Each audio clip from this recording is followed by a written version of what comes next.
So I guess a load of you new subscribers subscribed because of the tool video, the fencing pliers. Hi. Yeah, but I'm fascinated by trees as well. I just thought I'd show you this oak tree flowering here. It's kind of interesting, the interaction between trees and livestock, or wild herbivores, I guess. Anyway, this branch here goes all the way up here, up into the tree.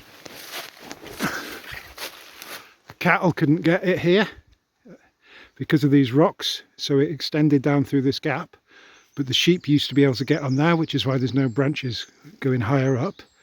And it came out here heading towards the light until it got above sheep height, and then it's grown into a good sized branch here.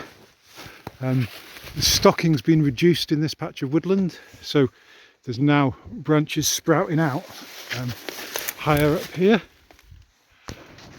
What else to say? Yeah, you can see the amount of moss on it. It's in the shade here. It's a damp environment, temperate rainforest. There's bryophytes up there, polypodium. They're a bit dry now. They'll probably survive. We've had a good few weeks of dry, but it started raining. As the stocking's reduced here, the younger trees have come up all around, which is probably increasing the shade on this branch. Possibly need to do a bit of halo pruning. That's to take some of these out, and it lets the light back in here. If you get it too shady, the mosses tend to proliferate and some of the rarer lichens die off.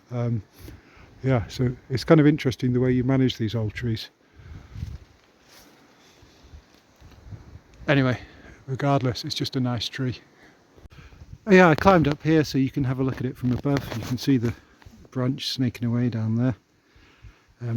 But you can see up here, in here, there's a soil reservoir in the crack in the top of the oak, and the polypodium are doing well there. There's obviously more moisture in there, rather than these ones on the branches are probably just growing in the moss, and that has dried out now. But there's rain coming.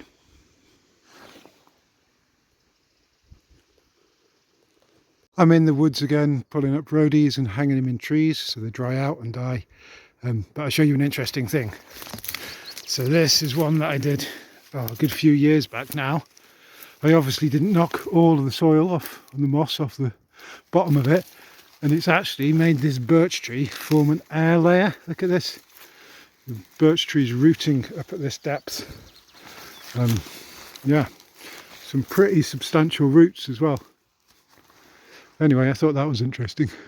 But the roadies died. The only reason the tree could do it is it's sending water up from the bottom. Yeah.